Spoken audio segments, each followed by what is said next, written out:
사도신경으로 신앙 고백함으로 화요일 새벽기도 시작하겠습니다.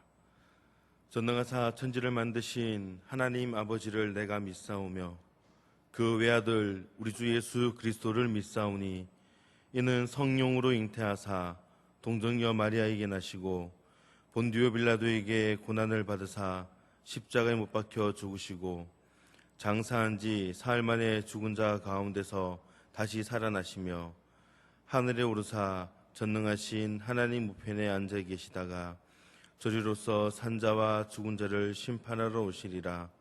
성령을 믿사오며 거룩한 공예와 성도가 서로 교통하는 것과 죄를 사하여 주시는 것과 몸이 다시 사는 것과 영원히 사는 것을 믿사옵나이다.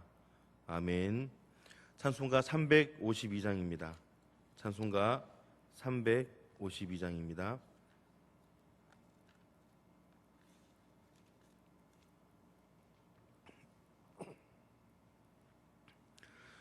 십자가 군병들아 주 위에 일어나 기들고 앞서 나가 담대히 싸우라.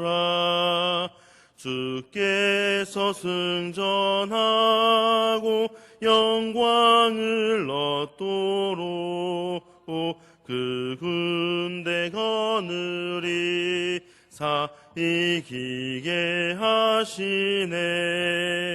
십자가 군병들아 주 위에 일어나 그 나팔 소리 듣고 곧 나가 싸우라.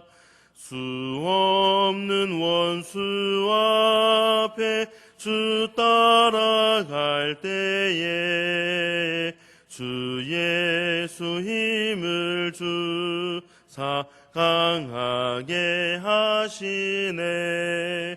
십자가 군병들아 주 위에 일어나 내 힘이 부족하니 주 권능 믿으라. 복음의 갑주 입고 늘 기도하면서 너 맡은 자리에서 충성을 다하라. 십자가 군병들아 주 위에 일어나 이날에 접전하고 곡해가 부르라. 승전한 군사들은 영생을 얻으며 영광의 주와 함께 왕노릇하리라.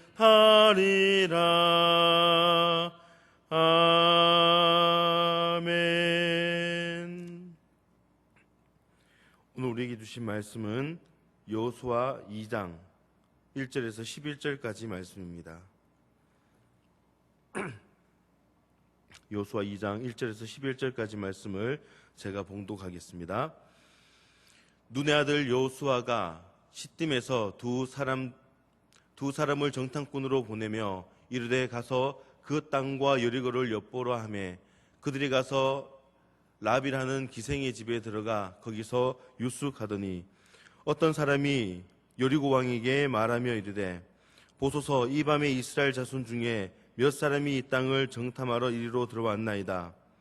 여리고 왕이 라합에게 사람을 보내어 이르되 내게로 와서 내 집에 들어간 그 사람들을 끌어내라. 그들은 이 온 땅을 정탐하러 왔느니라. 그 여인이 그 두 사람을 이미 숨긴지라. 이르되 과연 그 사람들이 내게 왔었으나 그들이 어디에서 왔는지 나는 알지 못하였고 그 사람들이 어두워 성문을 닫을 때쯤 되어 나갔으니 어디로 갔는지 내가 알지 못하나 급히 따라가라. 그리하면 그들을 따라잡으리라 하였으나 그가 이미 그들을 이끌고 지붕에 올라가서 그 지붕에 버려놓은 3대에 숨겼더라. 그 사람들은 요단 나루터까지 그들을 쫓아갔고 그들을 뒤쫓는 자들이 나가자 곧 성문을 닫았더라. 또 그들이 눕기 전에 라합이 지붕에 올라가서 그들에게 이르되 말하되 여호와께서 이 땅을 너희에게 주신 줄을 내가 아노라. 우리가 너희를 심히 두려워하고 이 땅 주민들이 다 너희 앞에서 간담이 녹나니 이는 너희가 애굽에서 나올 때에 여호와께서 너희 앞에서 홍해물을 마르게 하신 일과 너희가 요단 저쪽에 있는 아모리 사람의 두 왕 시온과 옥에게 행한 일을 곧 그들을 진멸시킨 일을 우리가 들었음이니라. 우리가 듣자 곧 마음이 녹았고 너희로 말미암아 사람이 정신을 잃었나니 너희의 하나님 여호와는 위로는 하늘에서도 아래로는 땅에서도 하나님이시니라. 아멘. 오늘 본문 말씀은 여리고 정탐꾼 파견과 여리고 기생 라합의 정탐꾼 보호에 대해서 기록을 하고 있습니다. 여기서 여호수아가 2명의 정탐꾼을 파견한 것은 그 이전에 모세가 가데스 바네아에서 12명의 정탐꾼을 파견한 것과 유사합니다. 정탐꾼을 파견한다는 것은 알지 못하는 곳에 최소한의 정보를 얻기 위해서 정탐꾼을 파견을 합니다. 하지만 우리 이렇게 생각해 볼 수가 있습니다. 그곳이 만약에 하나님께서 약속하신 곳이라면 우리는 늘 미래에 대해서 두려워하고 또 걱정을 많이 합니다. 하나님께서 약속하셨다면, 그게 약속하신 것이라면 오늘 분명 하나님께서 약속하신 그런 내용들에 대해서 모세도 가나안 땅에 대해서 정탐꾼을 파견했고 오늘 그 후계자인 여호수아도 이제 2명의 정탐꾼을 파견을 합니다. 하나님께서 약속하신 곳이라면 그냥 믿고 나아가야 하겠죠. 그렇다면 오늘 정탐꾼을 보낸 것이 하나님을 향한 그런 신뢰를 가지지 못한 그런 모습으로 우리가 보아야 할까요? 여호수아가 정탐꾼을 파견한 것은 결코 하나님의 약속에 대한 불신 때문이 아니었습니다. 여호수아는 가나안 땅이 하나님의 능력에 의해 정복될 것이라는 것을 분명 믿고 있었습니다. 하지만 그와 동시에 자신이 할 수 있고 또 해야 될 그런 구체적인 일을 실행에 옮긴 것입니다. 따라서 여호수아의 정탐꾼 파견은 오히려 믿음만 강조하고 행위를 강구하는 형식주의적인 신앙인들에게 바른 믿음의 본을 보여준다고 할 수가 있습니다. 한편 정탐꾼들은 이 정탐꾼들을 숨겨준 기생 라합의 행위는 인간적으로 볼 때에 자기 민족을 사지로 몰아놓고 자기만 살겠다라고 하는 기생 라합의 행동이 그러했습니다. 이어서 우리가 살펴볼 텐데 그런 행동은 그 민족으로 볼 때에는 반역 행위라고도 볼 수가 있습니다. 그럼에도 불구하고 성경은 그녀의 행위를 매우 긍정적으로 묘사하고 있습니다. 이것은 하나님을 경외하는 그런 결단에서 나온 행위로서 인간적으로 볼 때는 매우 지탄받아야 할 만한 그런 상황이지만 신앙적으로 보면은 하나님의 주권을 인정한 것으로 칭찬받아 마땅한 것입니다. 우리도 세상을 살아가다 보면 필연적으로 세상과 하나님을 선택해야 할 때가 있는데 그때는 반드시 하나님을 선택함으로 하나님으로부터 인정받는 믿음의 사람들이 되어야 할 것입니다. 이 시간 믿음의 성도라는 제목으로 말씀을 나눌 때 오늘 말씀의 내용을 좀 더 구체적으로 함께 나누며 은혜 받는 귀한 시간 될 수 있기를 소망합니다. 그러면 우리는 어떤 믿음의 성도가 되어야 하는 것일까요? 어떤 믿음의 성도가 되어야 되는 것일까요? 첫 번째로 약속에 기초하여 최선을 다하는 믿음의 성도가 되어야 합니다. 우리 1절 말씀, 상반절 말씀 함께 보겠습니다. 눈의 아들 여호수아가 시딤에서 2 사람을 정탐꾼으로 보내며 이르되 가서 그 땅과 여리고를 엿보라 하매. 여기까지 말씀입니다. 여호수아는 두 사람의 정탐꾼을 여리고로 보내어 정탐하도록 했습니다. 여리고는 가나안으로 가는 그 길의 첫 번째 관문이자 가나안에서 가장 강력한 요새 중에 하나였습니다. 여호수아는 성을 공격하기 이전에 그 성에 대한 완전한 정보, 인구라든지 성문은 어디에 있으며 또 망을 보는 곳은 어디 있으며 군사력 여러 가지 등등에 대한 그런 정보를 얻고자 했습니다. 그 이전에 모세도 가나안 땅에 정탐꾼을 보냈으며 여호수아 자신이 바로 그 정탐꾼 중에 하나였습니다. 그러나 우리가 잘 아는 것처럼 모세가 12명의 정탐꾼을 보내었을 때에 그 결과가 좋지 못했습니다. 여호수아는 그 이전에 자신이 정탐꾼으로 활동했을 때 그때 실패의 경험을 기억했을 겁니다. 그래서 이번에는 공개적으로 12지파에 있는 한 명 한 명의 정탐꾼들을 착출하여서 보내지 않고 2명만 선발로 보냈습니다. 이런 전체적인 모습을 볼 때에 하나님께서 약속하신 곳에 정탐꾼을 보낸다는 것, 믿음의 행위가 아닌 것처럼 보여집니다. 하나님은 가나안 땅을 이스라엘 백성들에게 반드시 주겠다라고 약속하신 땅이었습니다. 그러면 그 정탐이 필요 없이 바로 공격에 들어가면 되는 것이 아닐까, 그렇게 생각하기가 쉽습니다. 더구나 과거에도 정탐꾼을 보내었는데 좋은 결과보다는 부정적인 결과를 가져왔기 때문에 그저 하나님 약속만 믿고 나가는 게 맞다라고 생각을 할 수도 있습니다. 여호수아의 이 모습 보게 되면은 이것은 믿음의 행위가 아닌 것처럼 보여지죠.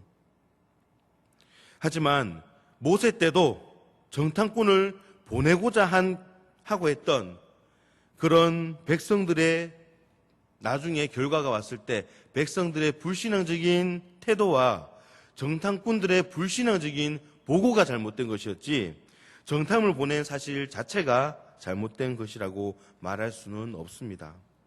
가나안 땅은 약속의 땅입니다. 약속하신 땅입니다. 전쟁을 통해서 정복해야 되는 땅입니다. 그러니 정복해야 될 땅에 대한 사전 정보를 얻고자 하는 것은 너무나 당연한 노력인 것입니다. 하나님의 약속은 인간의 노력을 배제하지 않습니다. 오히려 하나님의 약속은 인간의 순종적이고 헌신적인 노력을 전제하고 있다고 할 수 있습니다. 물론 하나님은 전적으로 자신의 기적적인 역사로 우리를 구원하시며 우리에게는 단지 하나님의 믿음으로 바라볼 것만을 요구하실 때도 있습니다. 하나님께서 우리에게 그것을 요구할 때도 있어요. 인간적인 노력이 아무 소용이 없을 때 전적으로 하나님만을 바라보고 기다리는 것도 큰 믿음입니다. 그러나 하나님께서 우리에게 좋은 것 주실 때 언제나 기적적인 방법으로만 주시지 않는다는 것입니다. 하나님은 대개 믿음을 동반한 우리의 노력을 통해서 그것을 얻도록 하십니다. 믿음은 때때로 기다리는 것을 요구하고 때로는 노력하는 것을 요구합니다. 쉽게 학생들을 생각해 보십시오. 시험 기간만 되면, 수능 때만 되면은 그 하지도 않았던 기도, 잘 참석하지도 않았던 예배 얼마나 많이 참석하는지 모릅니다. 기간이 되면은 기도합니다. 기도 매우 중요하죠.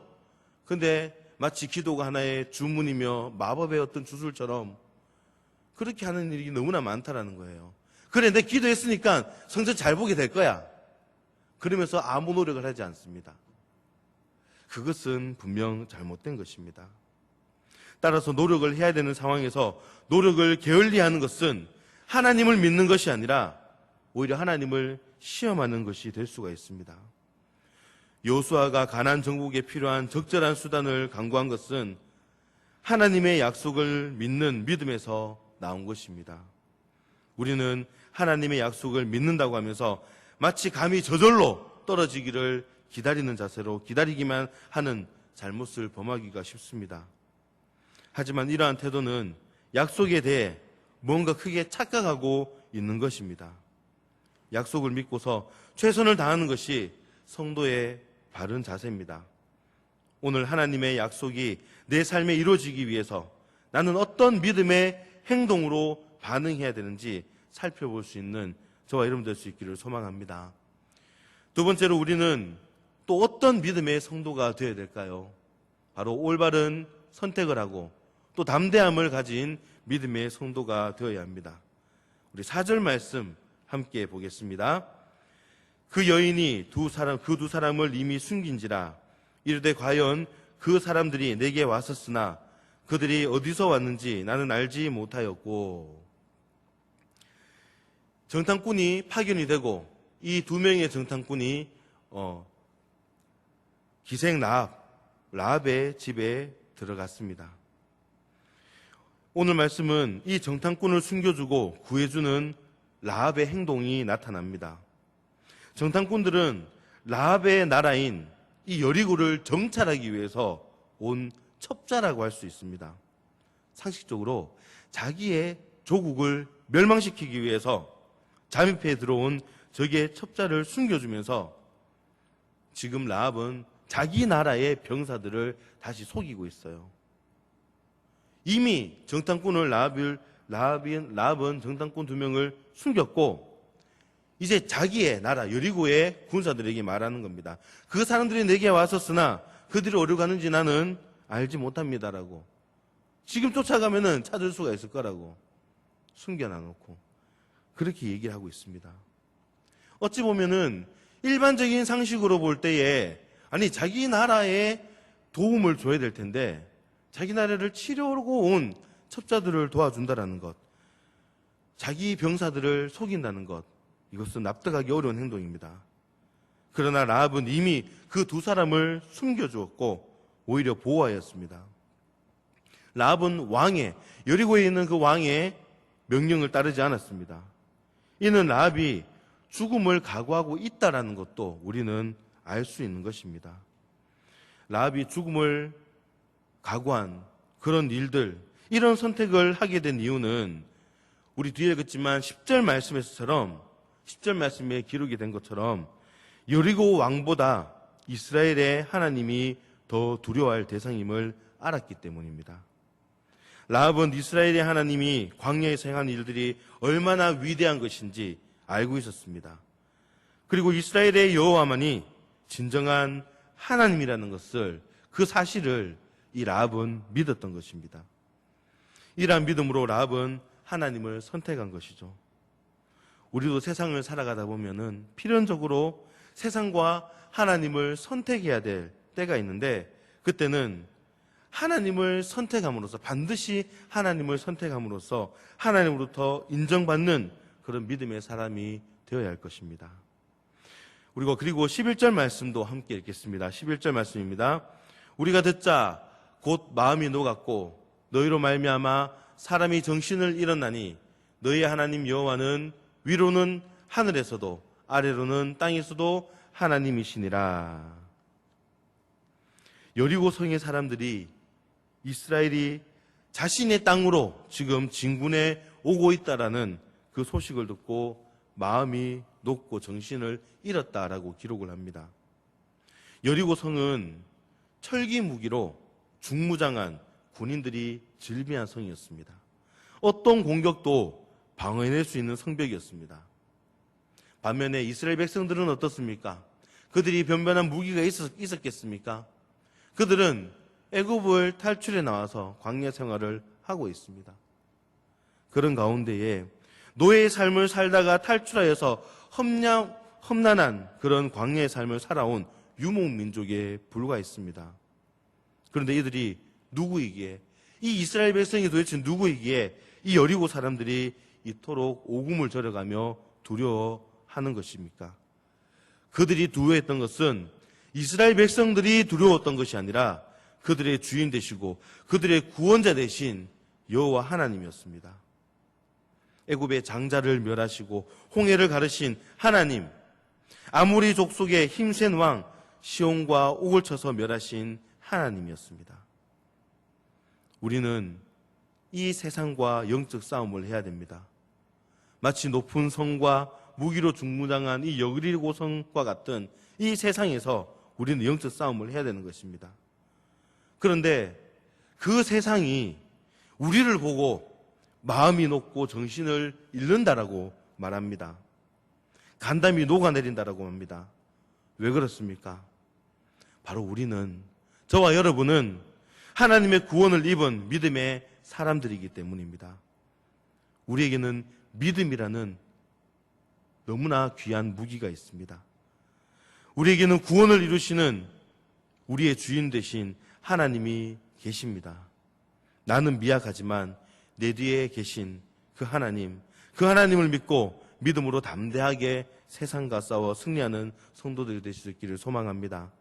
사랑하는 성도 여러분, 정탐꾼들을 보낸 여호수아와 하나님을 믿음으로 그들을 숨겨준 라합의 행동을 보면서 우리는 하나님의 약속이 내 삶에 이루어지기 위해서 내가 할 수 있는 일이라면은 최선을 다하고 또 하나님을 선택함으로 하나님께 인정받고 내 뒤에 계신 하나님을 기억하며 모든 일에 담대함으로 오늘도 승리의 삶을 살아가는 믿음의 성도가 될 수 있기를 주님의 이름으로 축원합니다. 기도하겠습니다. 사랑과 은혜가 풍성하신 하나님 감사합니다. 우리는 하나님을 믿는 믿음의 성도라고 하지만 우리의 삶의 모습을 되돌아볼 때에 하나님께 부끄러울 수밖에 없음을 고백합니다.